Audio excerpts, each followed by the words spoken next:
Assalamualaikum warahmatullahi wabarakatuh. Selamat pagi semuanya. Alhamdulillah kita berjumpa lagi ya di mata kuliah pengelola proyek sistem informasi. Kali ini saya akan membahas tentang estimasi. Kemarin sudah kita bahas tentang fase desain, fase pemrograman ya. Mudah-mudahan apa yang sudah disampaikan dapat dimengerti dengan baik. Oke, langsung saja. Apa sih estimasi itu? Estimasi itu merupakan sebuah proses pengulangan sebenarnya. Pengulangan dalam artian apa? Jadi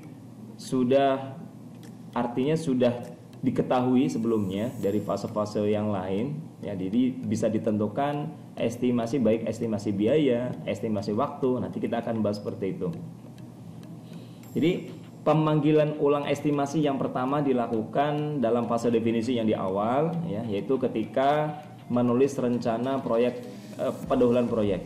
Nah, kita sudah bisa menentukan biayanya, kemudian SDM-nya kita sudah bahas ya tentang kemudian juga programmingnya seperti apa. Nah, terkait waktu itu, nah estimasi ini sangat penting ya.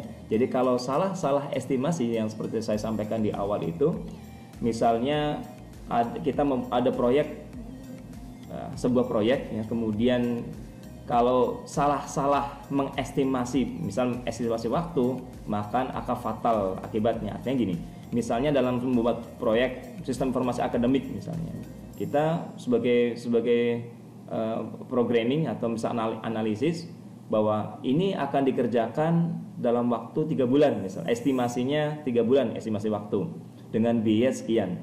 Ternyata jika itu salah estimasi atau salah perhitungan juga, ya nanti akan fatal ya. Jadi ada beberapa kemarin sudah dibahas tentang ya baik perencanaan ya, fase definisi juga kita sudah bahas.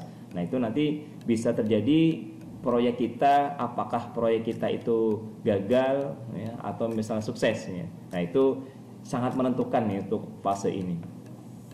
Ya. Jadi apa sih? Jadi estimasi itu mengubah rencana pendahuluan proyek menjadi rencana akhir proyek. Artinya apa? Tadi saya sampaikan, rencana awalnya misalnya 3 bulan, ya rencana akhirnya kalau bisa minimal sama 3 bulan. Ya, sudah direncanakan dari awal bahwa alur pengerjaan proyek ini sudah tepat waktu dengan tentunya biaya juga masuk di dalamnya. Ya, seperti itu ya. Jadi ini butuh butuh profesional, nanti kita akan bahas selanjutnya.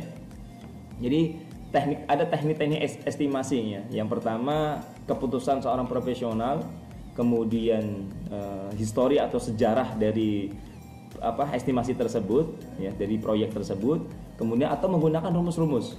Ya, jadi ada 3 teknik tersebut. Jadi keputusan profesional maksudnya apa? Jadi ya tentunya orang yang sudah berpengalaman ya, misalnya membuat tadi contohnya sistem informasi akademik itu dengan pengerjaan kira-kira 3 bulan dengan biaya sekian. Nah, biasanya kalau profesional itu sudah bisa melihat bahwa dengan sistem analisis yang sudah dibuat tadi dalam fase desain tersebut, itu akan terlihat, oh kira-kira ini akan selesai pada waktu 3 bulan. Misalnya dari bulan Januari, berarti Februari, Maret, akhir Maret sudah selesai, termasuk baik testingnya maupun finishingnya ya, sehingga butuh keputusan profesional ini memang dibutuhkan gitu ya. Jadi jangan sekali-kali ya membuat estimasi yang memang kita belum ada ilmunya atau belum berpengalaman. Nah, makanya SDM khusus untuk analisis untuk estimasi ini sangat diperlukan, karena untuk menentukan bahwa kira-kira nama baik dari perusahaan kita itu bisa dipertahankan atau tidak. Karena apa? Kalau salah estimasi ya tadi ya, bisa juga proyek kita itu dianggap gagal. Seperti itu kira-kira. Ya, jadi membutuhkan seorang profesional. Itu yang pertama, teknik pertama. Yang kedua, sejarah. Ada sejarah tadi. Ini hampir mirip dengan ya, pengalaman. Ya, pengalaman sudah banyak membuat aplikasi yang hampir mirip dengan itu. Nah, biasanya misalnya saya sudah mengerjakan proyek ini sudah pengalaman berapa tahun, 3 tahun atau 5 tahun ya Pak. Lebih banyak berarti lebih bagus. Dari sejarah itu bisa saya pernah mengerjakan misalnya yang kompleks ya, mengerjakan sistem A ini di kantor A atau di kampus A misalnya, oh dengan waktu dan biaya sekian, oh di sini dia sekian. Jadi dari sejarah pengalaman yang sudah didapat itu biasanya sudah bisa menentukan estimasi waktu maupun biaya, ya. Jadi tentunya mengacu pada fase definisi yang di awal yang direncanakan juga. Nah, itu yang kedua. Kemudian juga yang ketiga, teknik estimasi yang berikutnya menggunakan rumus. Ya, menggunakan rumus-rumus ini misalnya ada, kalau kita profesional itu bisa menggunakan rumus Kokomo, ya. Yang menggunakan rumus Kokomo ini ya termasuk apa ya? Jadi untuk memperkirakan biaya, kemudian usahanya apa nih, kemudian juga jadwal, jumlah per stafnya, masing-masing fase ini bisa ditentukan menggunakan rumus-rumus itu. Kemudian, aturan-aturan persetujuan estimasi ini, ya, tentunya ada aturan-aturan, ya, untuk apa? Untuk menentukan bahwa estimasi itu bisa dipertanggungjawabkan, gitu ya. Jadi ada aturannya, ada 8 aturan. Sebenarnya ini aturan ini hampir baku, ya. Yang pertama, jangan pernah menanyakan pada seseorang yang tidak berpengalaman untuk melakukan estimasi, ya. Resikonya berat, ya. Kalau misalnya memang software ini atau aplikasi ini atau sistem ini harusnya dibuat dengan waktu 6 bulan, wah, dia langsung bisa percaya di 3 bulan. Nah, itu orang tersebut tidak punya pengalaman. Nah, kemudian juga berani tapi tidak tanpa perhitungan yang matang. Nah, itu resikonya bisa fatal, gitu ya.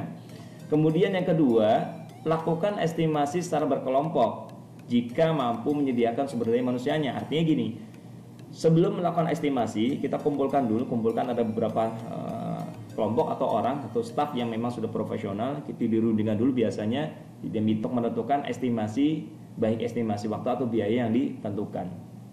Nah, lakukan itu. Kalau tidak ada sumber daya manusianya, ya sudah, berarti satu orang profesional yang bisa menentukan bahwa oh ya ini sekian. Nah, itu lebih simpel lagi, ya. Kemudian jangan memaksa melakukan estimasi pada seorang profesional seperti programmer. Artinya gini, programmer itu dipaksa untuk melakukan estimasi, itu jangan pernah melakukan paksaan seperti itu. Jadi seorang programmer melakukan, sudah berapa kira-kira? Oh, nggak bisa seperti itu. Jadi ada orang yang lagi, ya, orang khusus, walaupun programmer juga bisa karena pengalaman membuat programnya, ya.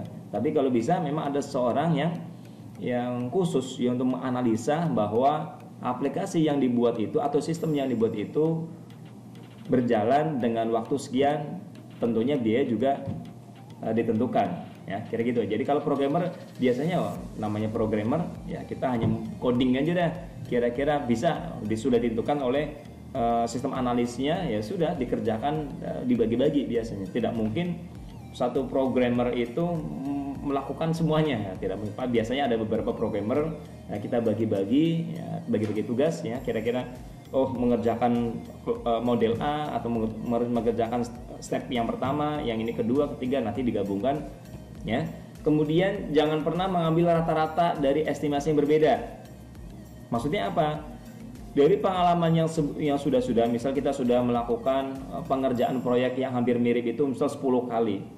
Ya udah, rata-rata tuh dengan proyek yang hampir mirip sekian. Tidak hanya seperti itu, ya, karena harus dilihat juga di fase desainnya seperti apa. Jadi jangan mengambil rata-rata, main pukul rata tuh, tidak, ya. Tergantung pada fase desainnya seperti apa, baru nanti seorang profesional bisa melihat kira-kira. Tentunya pengalaman itu bukan berarti pengalaman sudah membuat sistem yang banyak kemudian rata-rata saya mengerjakan sekian, enggak, ya. Tanpa melihat fase desain atau perencanaan. Pasti tentunya lihat perencanaan dulu, baru fase definisi, fase desain, nah, baru nanti bisa menentukan estimasinya. Kemudian membagi persoalan menjadi bagian kecil secara mendetail selama 1 minggu atau kurang. Artinya apa? Jadi problem-problem yang sudah terjadi sebelumnya, ya, kita apa sih masalah yang muncul di pengalaman sebelumnya. Nah, kita biasanya seorang profesional juga Misalnya SDM-nya lebih dari satu, itu lebih enak ya, lebih nyaman. Karena apa? Jadi untuk tukar pikiran ya. Jadi pengalaman yang sudah kemudian dipaparkan, kira-kira apa sih masalah-masalah yang timbul. Nah, dari persoalan-persoalan atau masalah-masalah atau problem-problem itu kita didetailkan kira satu minggu. Nah, itu nanti buat apa? Buat membuat juga keputusan estimasi apakah penambahan waktu saat untuk menentukan estimasi dari pengalaman-pengalaman problem yang sudah ada ya. Kemudian selalu menambahkan atau mengalihkan untuk kejadian yang tidak pasti ya. Contohnya misalnya sakit ya, misal personel sakit, kemudian adanya bencana ya, kemudian adanya termasuk misalnya ada kayak listrik mati atau apa, nah itu ditentukan. Nah, untuk kejadian-kejadian seperti itu, misalnya kira-kira kalau misalnya ada bencana, ya 1 minggu kita beres-beres, ya kita lebihkan 2 minggu, ya kira-kira gitu. Kalau misalnya di daerah kita membuat sistem itu di daerah yang kira-kira air-air ini ya, jadi itu biasanya itu masuk atau ditambahkan harinya. Ya tidak, misalnya selama misalnya 6 bulan ini masa kalau misalnya ada yang sakit kira-kira 1 minggu sembuh lah. Nah itu sudah diperkirakan. Nah itu yang perkiraan itu yang agak sulit memang ya, karena apa, sakit atau misalnya bencana kan tidak bisa prediksi kapan lamanya. Tapi seorang profesional bisa namanya perencanaan yang estimasi ya, margin errornya kalau bisa nggak terlalu lama, nggak terlalu besar ya, kira-kira gitu. Jadi selalu menambahkan estimasi atau mengalihkan kejadian-kejadian yang tidak pasti atau tidak kita ketahui.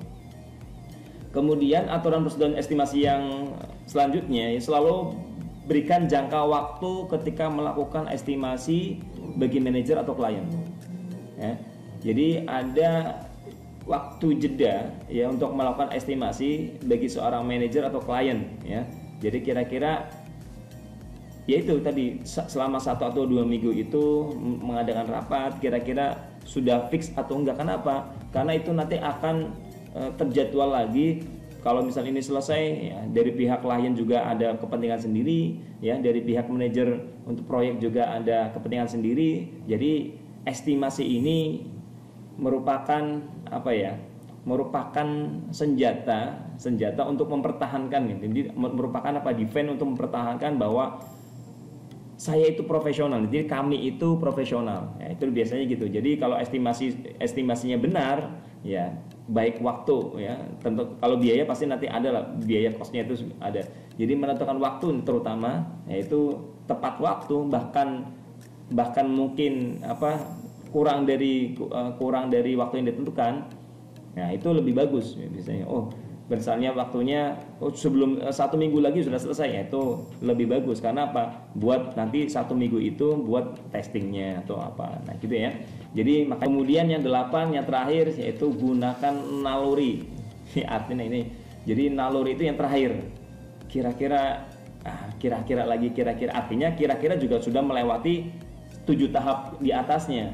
Nah, kira-kira saya yakin insya Allah yang mudah-mudahan sekian sudah aplikasi atau sistem yang kami buat itu selesai atau proyeknya kita selesai. Oke ya.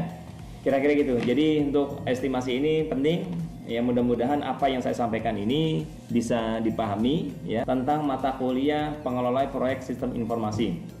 Akhiri, assalamualaikum warahmatullahi wabarakatuh. Any question?